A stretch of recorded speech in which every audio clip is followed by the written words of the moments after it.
Сәлеметсіздер ме балалар? Бүгін біздің каналда қазақ тілі 3-ші сынып 120-шы сабақ мәтін және сөйлем. Сендермен бірге Майра апай бүгінгі сабақтың барлық тапсырмалары мен жаттығуларын орындауға көмектесетін боламын. Ал сендер лайк басып келіп кетуді ұмытпаңдар. Жарайсыңдар балалар, тапсырмаға көшейік. 5-ші жаттығуда мәтінді оқы. Анаға құрмет. Аналар күні қарсаңында біздің отбасымыздағы балалардың үлкені Асқар аналар күні жақындап қалды, анамызға сыйлық даярлайық деп ұсыныс жасады. Анамызға беретін сыйлықты өзіміз қолдан жасайық дедім. Асқар мектеп шеберханасынан үлкен қондырғы жасап әкелді. Мен оған ақ мата керіп, оның ортасына күннің суретін салдым. Маржанмен салған сурет бойынша кесте тікті. Бүкіл ғаламға сәулесін таратып тұрған күннің ортасына анамыздың суретін орналастырдық. Суреттің астына мен «Ана біздің күніміз» деп әдемілеп жаздым. Аналар күнінде ерте тұрып үй жинадық. Маржан тамақ дайындады. Біз анамызды дастархан басына шақырдық. «Анашым, мерекеңіз құтты болсын» дедім күлімдеп. «Біз сізді жақсы көреміз» деді Асқар, анамызды құшақтады. Маржан сыйлығымызды ұсынды. Ананы құшағымызға алып сүйдік. Әбдібай табылды. Келесі 6-шы тапсырмада өлеңнің тиісті тыныс белгілерін қойып, көшіріп жаз. Ана біздің күніміз, ананың біз гүліміз, ұландарды қуантып, ұзақ өмір сүріңіз. Бұл өлең шумақтарының бірінші жолында ана біздің күніміз дегеннен кейін үтір белгісі қойылып, ал ананың біз гүліміз дегеннен кейін леп белгісі қойылады екен балалар.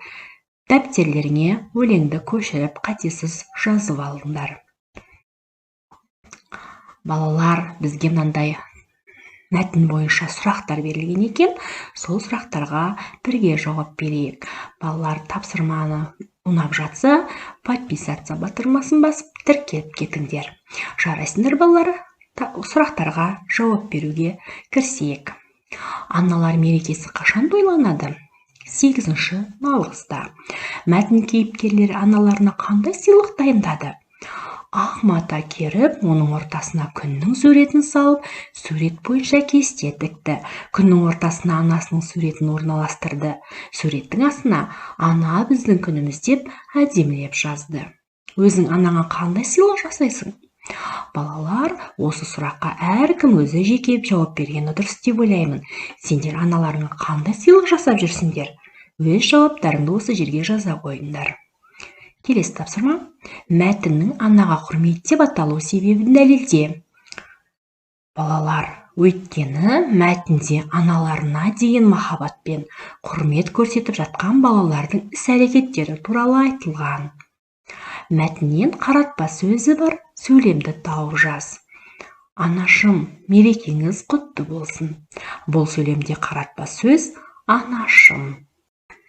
Ал балалар, біздің келесі тапсырмамызда ашық хат мәтіні бөліктерінің сұрағымен сөзін сәйкестендір делінген екен. Бірінші сұрақ кімге арналады? Яғни балалар, біз ашық хат жазғанда бірнеше бөлікке бөліп жазатқанымызда, бірінші бөлік кімге арнап жазып отқанымызды міндетті түрде бастап көрсетеміз. Мысалға, қымбатты анашым, аса қадірлі досым деген сияқты қаратпа сөздерді қолданып жазады екенбіз. Яғни бірінші сұрағымыз көк түсті бөлікке арналады.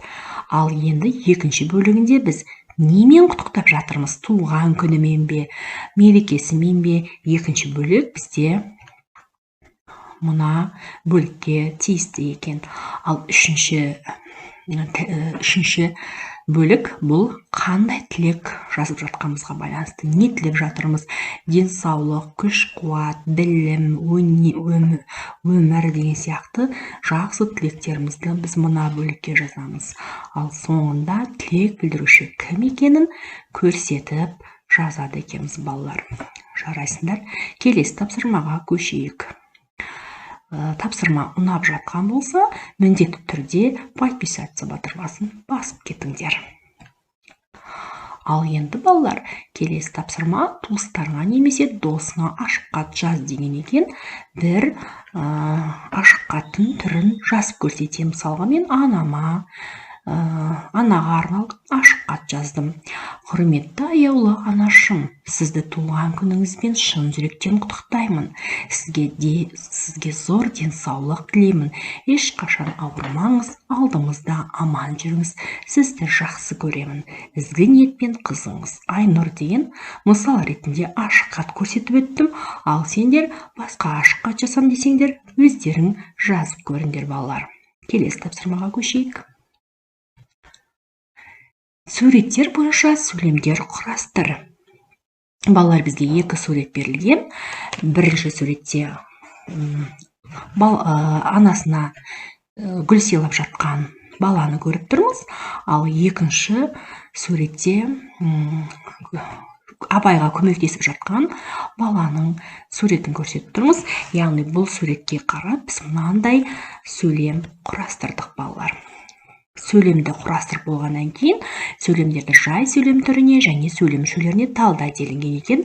Біз мынандай сөйлем құрадық. Арман анасына гүл сыйлады. Арнұр апайға алма жинауға көмектесті.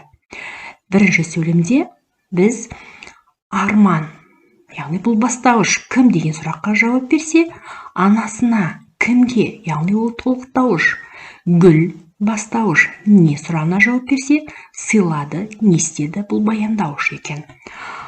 Екінші сөйлемде Арнұр кім бастауыш, апайға, кімге толықтауыш, алма не бастауыш, не істеді, жинауға көмектесті, яғни бұл баяндауыш.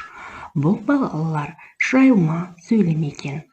Балалар, тапсырмалар ұнаған болса, міндетті түрде тіркеліп кетуді ұмытпаңдар.